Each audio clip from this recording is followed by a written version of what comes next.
Halo Malaysia, terima kasih kerana sudah menonton video-video berita-berita terkini daripada channel ini. Sebelum kita mulakan berita seterusnya, jangan lupa tekan butang like, komen, share dan subscribe. Setiap komen anda amatlah dihargai. Berita yang hangat pada hari ini. Hai, halo, salam sejahtera. Hari ini bertarikh 12 Oktober 2022 bersamaan dengan hari Rabu.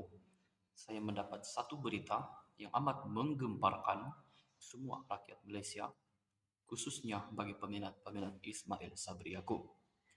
Beberapa hari yang lepas, kita sudah mendapat berita berkaitan dengan pembubaran parlimen yang diumumkan sendiri oleh bekas Perdana Menteri Datuk Seri Ismail Sabri Yaakob. Hari ini, seperti yang saya cakap sebentar tadi, pada 12 Oktober 2022, satu lagi berita yang amat mengejutkan rakyat Malaysia, di mana Ismail Sabri disaman. Saya ambil berita ini daripada Berita Harian yang diberi tajuk Charles Santiago saman kerajaan kerana bubar parlimen. Penyandang Parlimen Klang Charles Santiago memfailkan saman pemula terhadap Datuk Seri Ismail Sabri Yaakob, Kerajaan Malaysia dan Suruhanjaya Pilihan Raya SPR susulan pembubaran parlimen yang dibuat Perdana Menteri kemarin. Saman pemula itu difailkan di Mahkamah Tinggi Kuala Lumpur semalam bertujuan menghalang SPR daripada menjalankan pilihan raya umum PRU. Berdasarkan salinan saman pemula yang difail dan dilihat Berita Harian, Charles menuntut supaya satu, deklarasi bahawa kuasa yang terletak pada Yang di-Pertuan Agong mengikut Perkara 55/2, Perlembagaan Persekutuan hanya boleh dilaksanakan mengikut Perkara 40/1 dan -1A.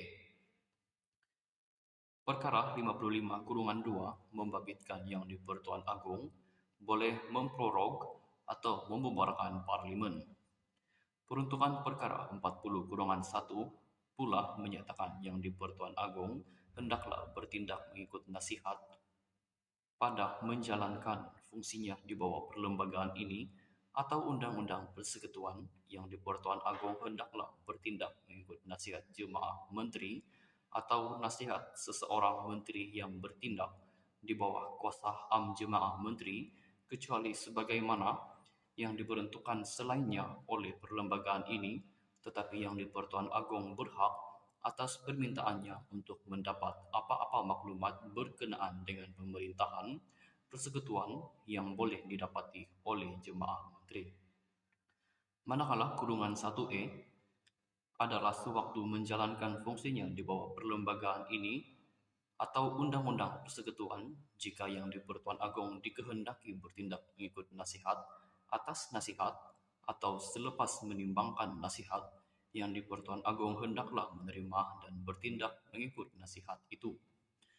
Charles juga menuntut satu deklarasi bahawa permintaan defendant pertama kepada Yang di-Pertuan Agong pada 9 Oktober 2022 untuk pembubaran parlimen ke-14 adalah menyalahi Perkara 40/1 dan -1A Perlembagaan Persekutuan kerana permintaan itu, maafkan saya, tidak dibuat berdasarkan nasihat atau berdasarkan kuasa am Jemaah Menteri dan oleh itu terbatal dan tidak sah.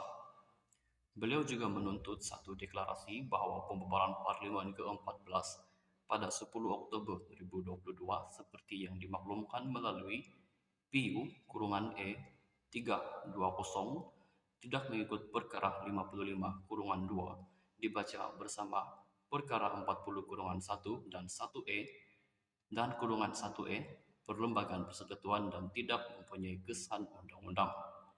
Justru Charles menuntut satu deklarasi bahawa defendant ketiga iaitu SPR tidak mempunyai asas undang-undang untuk mengambil apa-apa langkah mengadakan PRU termasuk, tetapi tidak terhad kepada pengeluaran mana-mana rubrik bawah Seksyen 12 Akta Pilihan Raya 1958 dan pengeluaran sebarang notis bawah Peraturan 3/1 Peraturan Pilihan Raya Perjalanan Pilihan Raya 1981. Beliau juga memohon satu perintah dikeluarkan Mahkamah Tinggi untuk menghalang defendant ketiga dan ejen, pengkhidmat dan atau pekerjanya daripada mengambil sebarang langkah untuk mengadakan PRU berdasarkan kepada pembubaran itu termasuk tetapi tidak terhad kepada pengeluaran sebarang writ bawah Seksyen 12 Akta Pilihan Raya 1958 pengeluaran mana-mana notis bawah Peraturan 3-1 Peraturan Pilihan Raya Perjalanan Pilihan Raya 1981 atau daripada memberi kesan kepada mana-mana writ atau notis sedemikian jika dikeluarkan. Beliau turut menyertakan afidavit sokongan yang antara lain menyatakan antara fakta menyokong saman pemula berkenaan termasuk banjir yang melanda pada Disember 2021 serta bantahan parti-parti yang tidak bersetuju dengan pelaksanaan dalam situasi ketika ini. Sementara itu, Charles ketika dihubungi mengesahkan tindakan terbabit sambil memaklumkan akan mengeluarkan satu kenyataan media mengenainya hari ini. Salam, saya akan hantar kenyataan dalam masa terdekat, katanya secara ringkas. Kemarin, Perdana Menteri mengumumkan beliau mendapat berkenan yang di-Pertuan Agong bagi pembubaran Parlimen ke-14. Ia selaras perkara 40-2-B dan perkara 55-2 Perlembagaan Persekutuan apabila yang di-Pertuan Agong bertindak menurut budi bicara Baginda untuk memperkenankan permintaan itu. Sekian saja berita untuk hari ini. Kita jumpa lagi di video yang seterusnya. Stay safe, stay healthy.